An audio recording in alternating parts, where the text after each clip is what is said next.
welcome back to the program. And of course, you're watching Morning Thailand with Tulip and Golf. Yes. Now I'm gonna give you a little bit more information, updates on the rice pledging scheme, because we did talk about how the ministry coming out and could not really answer a lot of questions by the press about the losses, so on and so forth. Now they said that at this point, the ministry has come out and did say that they probably will have to dock down the price of the rice that will be bought for this particular upcoming lots. Because they say that at first they talked about the 1.5, excuse me here, 15,000 baht per ton, right? That was. Now they say that at this point, unfortunately, due to the fluctuation of the market and the changes, they will have to adjust it to that. So Kun Chen did talk about it a little bit about that, about how there need to be some kind of changes. Yeah. Obviously, it cannot stay in the same price anymore. Now the TDRI, which is one of the great research center almost, they were Kun Somchai Jitsuchon. He came out and he's talked about how perhaps the government should rethink about this particular scheme, and they actually same thing, asking for the cancellation altogether, but obviously that's not going to be possible. So they were talking, TDRI suggests that the government might need to adjust the number or the quota of for each of the farmer in terms of how much rice they can actually put into this program per person. Because obviously if you have a lot of rice in your hands and you probably should not be qualified as small farmers anymore to enter into this particular program. So maybe doing something like that would help the situation a little bit more to make sure that you really, really help the people that needed it. And adjusted the price in such a way that government lost a little less. Exactly, because at this point they say that the rice that they have, it could take more than 4 years to actually sell it off. So, and like we said before, this thing does not age like wine. No.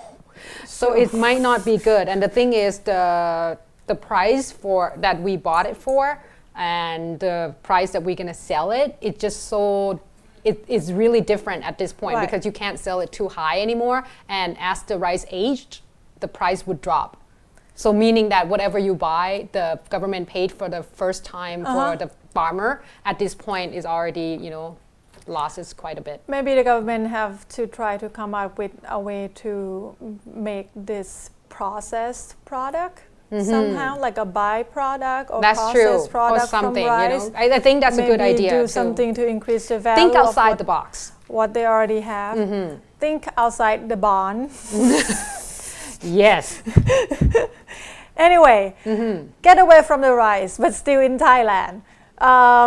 As you know, in 2011, the previous government led by Democrat Party has submitted Thailand to be the host of the World Expo in 2020, and Ayutthaya province was selected as the venue, but it was in the news yesterday on the website called eTurbo News, which is the global travel industry news website. Actually said that Thailand had lost the bid to host the 2020 World Expo, and this is quote from the website. They said the reason is because they failed to secure the support from the government, which is really sad. We don't hear since yesterday. We don't hear much about that beside this little piece of news, but. Actually, when this government, when Miss Yingluck became the prime minister, and people asked her about this project because she accused of not giving much support, she actually said that Thailand will not give up on the bidding to be the host. So we don't know what's went on. Some people say that we don't have enough solid documents or enough solid paperwork or plan, but the news actually said that if the plans go ahead according to, and Ayutthaya get selected to be the venue of this World Expo, it would take 37 million people at $33 or 1,000 baht admission fees each to be able to break even. Just break even. So half of the country have to go visit this World Expo at 1,000 baht each to at least be able to break even. So I guess another question is, is it worth it? Will we be able to break even at least? Because 37 billion baht to break even is a lot of money. The thing is, I think they were looking for something beyond the expo, because obviously once you get here, you might as well travel in the country. True. And I think, that was the kind of idea. That's why people were fighting for it, because, hey, if you go to France, then you're going to visit the Eiffel Tower for sure. True. So, that's kind of something that they would look for. I'm pretty sure. I think right now they're looking in Indonesia to host the 2020 World Expo. Wow. But yeah, Ayutthaya lost its bid, but maybe next time after that, when we are more time. Because this projects actually decided before the flood happened.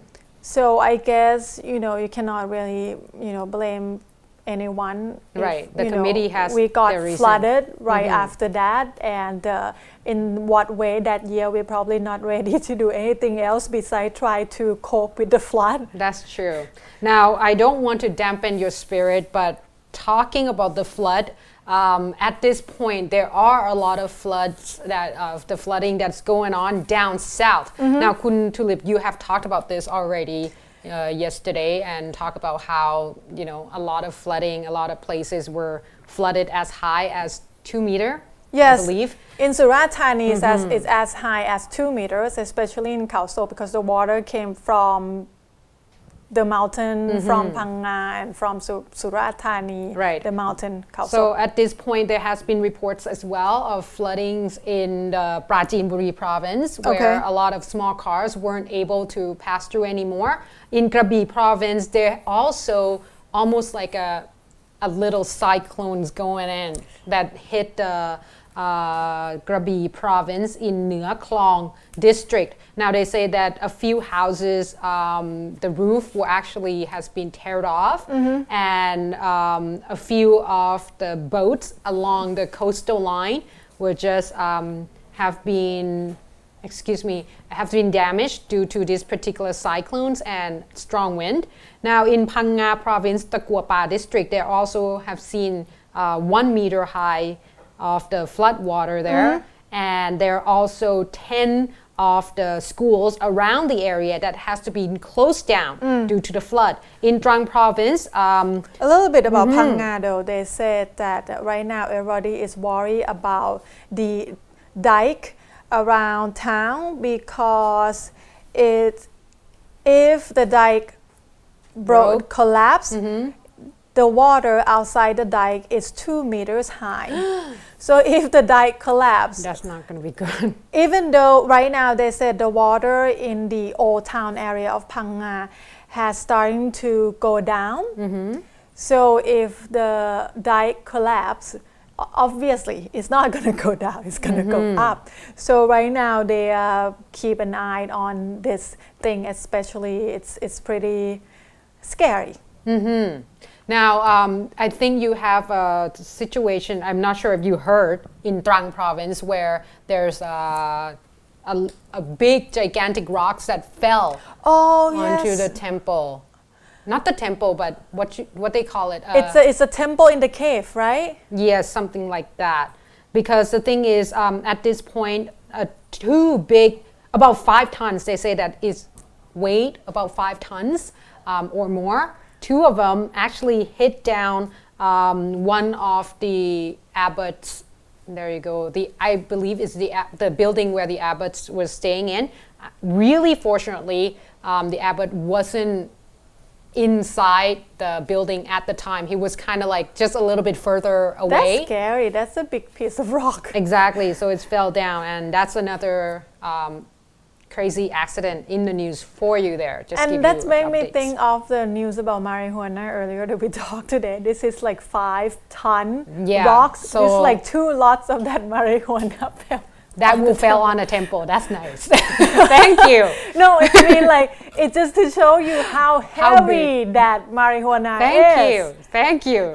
You're great at tying all those news together. That's It's for all sure. related. That's true. Well, before we go to a break, just to give you a little brief before Kun Shane, of course, giving us a little bit more information, there has been, I don't know if you have heard, a re-election for the Don Muang constituency. Now they say that at this point, the re-election, due to the fact that Kun Karun, right? Karun Hosakun, that belongs to the Pheu Thai party, who was supposed to be the MP for this particular constituents.